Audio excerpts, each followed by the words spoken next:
हरे राम राम राम हरे हरे कृष्ण भगवान की जातस्वी ध्रुवम मृत्यु ध्रुवम जन्म मृत्यु सच तस्मात् अपरिहार्य अर्थे न तम शचितम अहर्षि। भगवान श्रीकृष्ण गीतार संख्या जोगे बोलছেন যার জন্ম হয়ে গেছে তার মৃত্যু অবসম্ভাবী, আর যার মৃত্যু হয়ে গেছে তার জন্ম অসম্ভব। তাহলে কিসের জন্য এত ভয়? আর সেই গীতার সংখ্যা যোগে আরেকটা শ্লোকে বলছেন যে অভক্তাদিনি ভূতানি ব্যক্তম মধ্যমানি ভারত অভক্ত নিধনানব্য তত্র কাপরি দেবুন। অর্থাৎ এই বিশ্ব ব্রহ্মাণ্ড সৃষ্টির আগে, যারা আমার জন্মের আগে যারা পৃথিবীতে এসেছে তাদেরকে আমরা দেখিনি, তার জন্য আমরা কখনো অনুশোচনা করিনি। এবার মৃত্যুর পরেও আমরা অনেক কিছু দেখতে পাবো না, তার জন্যই অনুশোচনা করি। এরকম আমরা হচ্ছে মানুষ। এখানে আমরা যারা উপস্থিত আছি আমরা সবাই হচ্ছে ঋষি মুনির সন্তান। এখানে সবাই একটা গোত্র আছে, কারোর গোত্র কাশ্যপ, কারোর গোত্র সান্ডেল্য, কারোর গোত্র হচ্ছে মধুকুল্য। অর্থাৎ সত্য যুগে কোন এক মণি ছিল যার নাম ছিল কাশ্যপ, আর সেই কাশ্যপ মণির সন্তান আমরা, মধুকুল্য মণির সন্তান আমরা। আর আমরাই ভুলে গেছি আজ আমাদের ধর্মগ্রন্থ কি। আমরা যদি এখানে সমস্ত মাতাজিরা আছেন, প্রভুরা আছেন, যারা আমাদের এই সনাতনী সংগঠনের মধ্যে এসেছেন বা সংস্পর্শে এসেছেন, তারা ব্যতীত আর সমস্ত এই সনাতনী মানুষদেরকে যদি জিজ্ঞাসা করা হয় যে বলুন তো আমাদের ধর্মগ্রন্থের নাম কি, অর্ধেক মানুষই বলতে পারবেন না তাদের ধর্মগ্রন্থের নাম কি। কে বলছে রামায়ণ, কে বলছে মহাভারত, কে বলছে বেদ, বিভিন্ন ধর্মগ্রন্থের কথাই জানে না ধর্মগ্রন্থ কি। আগে একটি বিষয় যেটা বললে হয়তো আপনারা বুঝতে পারবেন, এই আসরে মহাপুরুষের নাম না বললেও হতো, তবুও বলছি স্বামী বিবেকানন্দের কথা। স্বামী বিবেকানন্দ এই শ্রীমদ্ ভগবত গীতার সম্পর্কে, যে শ্রীমদ্ ভগবত গীতাটা আসলে কি এই বিষয়ে ব্যাখ্যা দিয়েছিল আমেরিকার চিকাগো শহরে গিয়ে। এখন আমরা জানি এই আন্তর্জাতিক কৃষ্ণ ভাবনামৃত সংঘের যিনি প্রতিষ্ঠাতা আর ছিল প্রভুপাদ, তিনিও সমস্ত জায়গায় গিয়ে এই গীতার বাণী ছড়িয়েছেন। তিনি বাংলায় কনভার্ট করেছে এই গীতাকে এবং ইংরেজিতে অনুবাদ করেছে, বহু বিষয় আছে ইংরেজিতে আমেরিকায় করেছে। এই স্বামী বিবেকানন্দ ভারতবর্ষ থেকে আমেরিকায় যাচ্ছেন, সেখানে একটা ধর্ম সম্মিলন হচ্ছে। তিনি দেখা হয়েছে ভদ্র মহিলার সঙ্গে। আমরা জানি আমাদের ভারতবর্ষের সংস্কৃতি মায়েরা শাড়ি পরে থাকে, আর আমেরিকায় অর্থনগ্নাকৃতিক পোশাক। সেরকম এক মহিলাকে দেখতে পেয়ে বলছেন যে I am coming for India, আমি ভারতবর্ষ থেকে এসেছি। আচ্ছা বলতে পারেন এখানে ধর্ম সম্মিলনটা কোথায় হচ্ছে? বলছে সামনেই একটু এগিয়ে যান, ধর্ম সম্মিলন হচ্ছে। কিন্তু আগে একটা কথা বলুন, আপনি আমাকে মা বললেন কেন? আপনি আমাকে মা বললেন কেন? বলছে দেখুন আমি তো ভারতবর্ষ থেকে এসেছি, আর ভারতবর্ষের সংস্কৃতি হচ্ছে আমরা মায়েদেরকে মা বলেই ডাকি, কাকিমা, জেঠিমা, পিসিমা, মা, এমনকি নিজের মেয়েটাকেও মা বলে ডাকি। তাই আমি আমি আমি হচ্ছে আপনাকে মা বললাম। ঠিক আছে আপনি এগিয়ে যান, ধর্ম সম্মিলন চলছে। তিনি গেলেন, যে দেখলেন সত্যি ধর্ম সম্মিলন হচ্ছে, আর ওই গৌরী বসন ধারণ করে, আর খুব লম্বা ছিলেন, হিরোর মতো দেখতে, উনি মঞ্চে উঠে গেলেন। সমস্ত ধর্মগুরুরা তাকিয়ে আছে, বলছে কে এসেছে এরকম গৌরী বসন ধারণ করে, আরে কি বলতে এসছে? যাই আমি জিজ্ঞাসা করি, বলছে আপনি কিসের জন্য এসছেন এখানে? বলছে আমি সনাতন ধর্মের কথা বলতে এসেছি। বলে কি মানে কি ভূতাকার আকৃতি নিয়ে আপনি এখানে কি ধর্ম ধর্ম কথা বলতে এসছেন? বিষয়টা বলুন তো, আপনি কোন ধর্মের পক্ষ থেকে এসছেন? বলছেন আমি হচ্ছে সনাতন ধর্মের কথা বলতে এসেছি। বলছে আমার ধর্মগ্রন্থের নাম কি? বলছে আমার ধর্মগ্রন্থের নাম হচ্ছে শ্রীমদ্ ভগবত গীতা। বলছে আচ্ছা উপায় এমন কি আছে আপনি বলতে এসেছেন এখানে এত দূরে আমেরিকার চিকাগো শহরে? আমরা সবাই জানি স্বামী বিবেকানন্দ ছোটবেলায় ধ্যান খেলা খেলতেন। তিনি 1 মিনিট ধ্যান করলেন, করার পর দেখলেন আগে থেকে লক্ষ্য করেছেন যে ওই মঞ্চে সমস্ত ধর্মগ্রন্থ লাখ করে খাটানো আছে, সবার নিচে শ্রীমদ ভগবত গীতাকে রাখা হয়েছে যাতে অপমান করা যায়। আর সবাই চলছে পায়ের ধুলো সেই শ্রীমদ ভগবত গীতার উপরে পড়ছে। বলছো আচ্ছা, সবার নিচেই যে ধর্মগ্রন্থ, ওটা বই, এই যে বুক, এই বইটা যে আছে আর ওটাই আপনার ধর্মগ্রন্থ, ওতে কি আছে এত দূর থেকে আপনি বলতে এসেছেন? তিনি 1 মিনিট ধ্যান করে সজলে সেই গীতাটাকে টেনে মারলো, টেনে নিল, সমস্ত বই হুড়মুড় করে পড়ে গেল। বলে কি পাগলামি আরম্ভ করেছেন আপনি মঞ্চে এসে? বলছে না, আমি আপনাদেরকে বোঝাতে চাইছি শ্রীমদ ভগবত গীতা ছিল তো সমস্ত ধর্মগ্রন্থ ঠিকঠাক অবস্থায় ছিল, আর শ্রীমদ ভগবত গীতা টেনে নিতে সমস্ত ধর্মগ্রন্থ লাট হয়েছিল যে সে পড়ে গেল।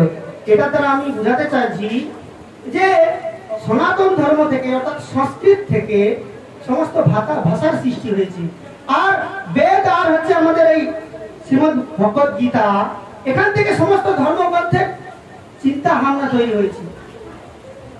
আর এই ধর্মের কথাই আমি বলতে এসেছি, আর সেখানে ধর্মের কথা তিনি বলেছিলেন আমরা সবাই জানি।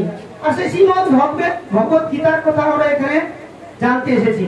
আমাকে বলছে একজন আসতে বলছে এই এসছিলাম কীর্তনখালির মোড়ে, আমাকে বলছে আপনি কোথায় যাচ্ছেন? বললাম যে ওখানে একটা নাম হট্ট আছে, আর প্রভুরা যাচ্ছে, ওনারা ভাগবত পাঠ করবে, গীতা পাঠ করবে, শুনতে যাচ্ছি। বলছে যাবেন না? ওরা কি করে জানেন? কি বলুন? বলছে ওরা যে খাবার দেয় উপর থেকে দেবে, পড়ে গেলে আপনাদের গায়ে লেগে যাবে, কারোর বাড়িতে খায় না। আপনি কি কখনো গিয়েছেন ওখানে? আর কেন হয়, কি বিষয় আপনারা জানেন? বলছে না। উনি না জেনে বলছেন কেন? আপনি যান, সেখানে যে দেখে আসুন বিষয়টা কি। আর যেটা ভোগ দেওয়া হয় ভগবানের কাছে, সেটা আপনি আপনার বাড়িতে কি হয়? আপনি কি ঠাকুরকে ভোগ দেন, ভগবানকে ভোগ দেন? বলে নকুল দেন। কিসে দেন? না একটা ছোট পার্টি আছে তাতেই দেই। আপনি কি ওতে মাছের টক খেতে পারবেন? বলছে না। কেন? বলে আমি তো ওটা ভোগ দেই। সেখানে যতগুলো জিনিস আছে সবগুলো ভগবানকে ভোগ দেখানো হয়, এই জন্য ওটাতে আপনার এটো খাবারটা লাগানো হবে না, ওই জন্য ওইভাবে দেয়। বললে একটু ভালো করে দিলে হয়। তাহলে আপনি চলুন আমার সঙ্গে, বুঝতে পারবেন। বলছে আমাদের হরি মঞ্চ যে আছে জানেন, হরি ওই কৃষি মঞ্চ রাখতে না বলেছে ওরা। বলে কে বলছে? বলছে হ্যাঁ। বলে আপনি কোথায় থাকেন? বলছে আমি বাড়িতেই থাকি, রুমে থাকি। বলে আপনি রুমের ভিতরে এসি আছে নাকি? বলছে হ্যাঁ। আপনি এসিতে থাকেন আর ভগবানকে বাইরে রাখেন, তারা তো ওটাই না বলছি। আপনাকে বুঝুন, না বুঝে তর্ক করছেন কেন? আপনি চলুন আমার সঙ্গে, বুঝতে পারবেন কি বিষয় আছে। আর আজ আমরা নিজেরাই। আর বলছে তাহলে তুলসীর মালাটা দিতে হবে কেন? তাকে আমি বললাম আমার ছেলে সিভিক তো? বলছে হ্যাঁ। তার ইউনিফর্ম আছে কেন বলুন দেখি? বলছে সিভিকের কাজ করে বলে জানতে পারবে তার একটা ইউনিফর্মের প্রয়োজন আছে। আপনি ভগবানপুরে যাবেন, সেখানে দাঙ্গা লাগে। দাঙ্গা লাগলে হিন্দু মুসলমান আলাদা হয়ে যায়, মুসলমানদেরকে চিনা যায়, তাদের টুপি আছে, লুঙ্গি আছে। আর আমাদের যে হিন্দুগুলো আছে না, চিনতে পারি না কে হিন্দু কে কি, কিন্তু লুঙ্গি পরে চলে আসছে, তার গলায় তুলসী কাঠির মালা নেই, আমরা কনফিউজ হয়ে যাই কে হিন্দু আর কে হিন্দু নয়। এই জন্য ওনারা তুলসীর মালা নিতে বলছে, যাতে আইডেন্টিটি থাকে, আপনার পরিচয় থাকে, আপনি হিন্দু আছেন। এই হচ্ছে বিষয়। আর এখন থেকে আমরা যদি জাগ্রত না হই, আমাদের এই গুরগ্রাম প্রত্যেকটা গ্রামে খ্রিস্টান মিশনারিরা ঢুকে গেছে, বলছে আমরা হাততালি দিন রোগ ভালো হয়ে যাবে। শুনুন, আমাদের সনাতন ধর্মের পরম্পরা আছে, ভগবান রামচন্দ্র যখন বনবাসে যাচ্ছে তখন বলছে হে নর ও নারীগণ আপনারা ফিরে যান, আমি যাচ্ছি। নর নারীগণ ফিরে গেছে, কিন্তু যারা কিন্নর, যারা হিন্দুরা বলি আমরা না, সে কিন্নররা বসেছিল। ভগবান রামচন্দ্র যখন ফিরে এসে দেখে সমস্ত কিন্নররা বসে আছে। বলছে তোমরা, বলছে আপনি তো বলেছেন নর ও নারীগণ ফিরে যান, আর কিন্নররা কিন্তু ফিরে যায়নি। তারা দেখবেন হাততালি দেয়। কখনো দেখেছেন কিন্তু হসপিটালে গিয়ে দেখবেন হিজড়ারা কখনো হসপিটাল আছে দেখতে পাবেন না, খুব কম। কারণ কি জানেন কি, এই যে হাততালি দিলে আমাদের হাতে অ্যাকুপ্রেশার হয়, অ্যাকুপাংচার হয়। প্রত্যেকটা অর্গানের সঙ্গে, হাতের সঙ্গে, কিডনির সঙ্গে এই নার্ভগুলো যুক্ত আছে। হাততালি দিলে কি হয়, হরিনাম করে যত হাততালি দিবেন সমস্ত হার্ট, কিডনি, লাংস এগুলো ঠিকঠাক থাকে, অবস্থায় থাকবে। এজন্য হাততালি দিয়ে কৃষ্ণ নাম করলে রোগ ব্যাধি ভালো হয়ে যাবে। আমাদের সংস্কৃতি চুরি করে যারা করছে, আমরা সেখানে যে ডিগবাজি খাচ্ছি, বলছে পিতা পরমেশ্বরের নাম করলে ভালো হয়ে যাবে, ভালো হবে না। তখন বলছে তাহলে আপনি যে আপনারা যে বিশ্ব হিন্দু পরিষদ করেন, আজকে স্কুলের প্রোগ্রামে যাচ্ছেন, কিন্তু আকাশ পাতাল পার্থক্য সংগঠনের। আমি না, দেখুন আন্তর্জাতিক কৃষ্ণ ভাবনামৃত তারা মানে ভক্তি পথে আছে আর সমস্ত মানুষদেরকে ভক্তি পথে নিয়ে আসতে বলে। কিনারা বলছেন অহিংসা পরম ধর্ম, আমরা বলি অহিংসা পরম ধর্ম, ধর্ম হিংসা কথাই বলছো, মানে অহিংসা পরম ধর্ম ঠিকই আছে, কিন্তু ধর্ম হিংসা কথাই বলছো। ধর্মকে রক্ষা করার জন্য যদি হিংসা করা হয় সেটাও ধর্ম। কে বলছে? ভগবান শ্রীকৃষ্ণ কুরুক্ষেত্রের যুদ্ধ বলছে, তাকে বলছে কর্ণ মানে অর্জুনকে বলছে, যখন কর্ণের চাকা গেড়ে যায় কুরুক্ষেত্রের যুদ্ধে, তখন অর্জুন বলছে যে আমি নিরস্ত্র যোদ্ধাকে প্রহার করব না। তখন বলছে ভগবান শ্রীকৃষ্ণ, হে অর্জুন ভুলে যাচ্ছ কেন? সপ্তরথী মিলে তোমার পুত্র অভিমন্যুকে হত্যা করেছে, এই কর্ণই হত্যা করেছে, আর তুমি বলছো নিরস্ত্র যোদ্ধাকে প্রহার করবে না? বলছো অহিংসা পরম ধর্ম, ঠিক আছে ধর্ম হিংসা তো তাই বলছো। ধর্ম রক্ষা করার জন্য মাঝে মাঝে হিংসা করতে হয়, যে যেরকম তার সঙ্গে সেরকম ব্যবহার করতে হয়। এজন্য আমরা হাইকোর্ট করেছিলাম, আজকে হাইকোর্টের রায় হয়েছে। সেখানে কি বলছে? যারা আমাদের হিন্দু ধর্মের মানুষদেরকে কনভার্ট করে খ্রিস্টান মিশনারিরা ধর্ম পরিবর্তন করেছে, তাদের বিরুদ্ধে আমরা হাইকোর্টে কেস করেছিলাম। আজকে রায় বেরিয়েছে, ওই গির্জা ভেঙে দিতে হবে। আমরা পুলিশ প্রশাসনকে দাঁড় করিয়ে ডোজার দিয়ে ভাঙবো।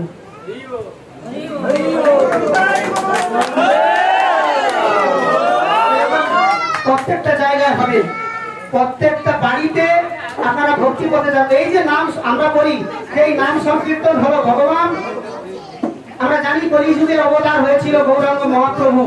তিনি বলছে সংঘ শক্তি কলি যুগে, কোন যুগে, মানে এই কলি যুগে সংঘ শক্তি কাজ করবে। বলছে কীর্তন নয়, সংকীর্তন করুন, সবাই মিলে কীর্তন করুন। তিনি এই প্রথম ভক্তি আন্দোলন করেছিল। কি করেছিল? তিনি খোলকর্তা নিয়ে কৃষ্ণ নাম করতেন, কিন্তু হোসেন সাহায্যে ছিল তার ঘর মশাল জেলে খোলকর্তা নিয়ে তার ঘর ঘেরাও করেছিল। আমরা বলি নাম সংকীর্তন সব হবে, কিন্তু এই ভগবান শ্রীকৃষ্ণের উপর যখন আঘাত আসবে কি হবে? ধরুন আমার বাড়িতে একটা কৃষ্ণ মূর্তি আছে, সেখানে কেউ কৃষ্ণ মূর্তি ভেঙে দিল বিধর্মীরা, বলছে কৌতলিক মূর্তি পূজা হচ্ছে অধর্ম, এ করা যাবে না। তারা বলছে বলে মূর্তি ভেঙে দিল। আপনার বাড়ির যে কৃষ্ণ ভক্ত সে বলছে ওখানে ভেঙেছে তো আমার কি? আরে আমার কৃষ্ণ যা আপনার কৃষ্ণ তা।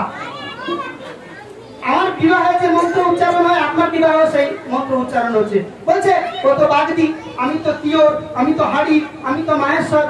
কৃষ্ণ ভক্ত হন, আপনার বাড়িতে প্রভুরা খেয়ে যাবে। ভগবান রামচন্দ্র কার হাতে খেয়েছিল, কার এটো বল খেয়েছিল জানেন তো? কার বলুন তো? সবরই কাছে এটো বল খেয়েছিল, সে ভগবান রামচন্দ্রের ভক্ত। আমাদের ভগবান রামচন্দ্র যদি এরকম হয় আমরা কি? আমাদেরকে তার পথ অনুসরণ করতে হবে। এই হিন্দু ধর্ম প্রত্যেকটা বিষয় সায়েন্টিফিক বিষয় আছে। ভগবান কৃষ্ণ ছিল তার যে দ্বারকাপুরী, আমরা সবাই জানি গুজরাটে, আর সেই গুজরাটে আর নদীতে মানে সমুদ্রেতে আর গান্ধারীর অভিশাপে সেই দ্বারকাপুরী সমুদ্রের তলায় তলে গিয়েছিল। এখনো পর্যন্ত বিদ্যমান বিজ্ঞানীরা আবিষ্কার করেছে সে 100 কিলোমিটার নিচে এখনো পর্যন্ত দ্বারকাপুরী আছে। আপনারা জানেন তামিলনাড়ুতে রামেশ্বরম যেটাকে বলা হয়, তামিলনাড়ু থেকে শ্রীলঙ্কা পর্যন্ত ভগবান রামচন্দ্র তার নীল নল জাম্বমান তাদেরকে দিয়ে হনুমান সেনা দিয়ে যে বাঁধ বেঁধেছিল সেটাকে আমরা বলছি রাম সেতু। সেই রাম সেতু এখনো বিদ্যমান, যেটা খ্রিস্টানরা বলছে অ্যাডমস ব্রিজ। সে রাম সেতু এখনো বিদ্যমান। আপনারা রামেশ্বরম যান, দ্বারকাপুরী যান, দেখে আসবেন। এগুলো সমস্ত ছিল আর এখনো আছে। আর আমরা হিন্দু ধর্মে জন্মগ্রহণ করে ঋষি মুনির সন্তান হয়ে আজ বিধর্মীদের পাল্লায় পড়ে যাচ্ছি। আমরা সবাই মারা পড়ি যদি ধর্মপথে না ফিরে আসি। এখানে বলছে যে যীশু খ্রিস্টকে 4টে প্লেগ মেরে মেরে দিয়েছিল, আর আমাদের ভগবান কৃষ্ণের ভক্ত বিশ্বকে হাজার হাজার তীরে গেঁথে দিয়েছে, তবুও সে মরছে না।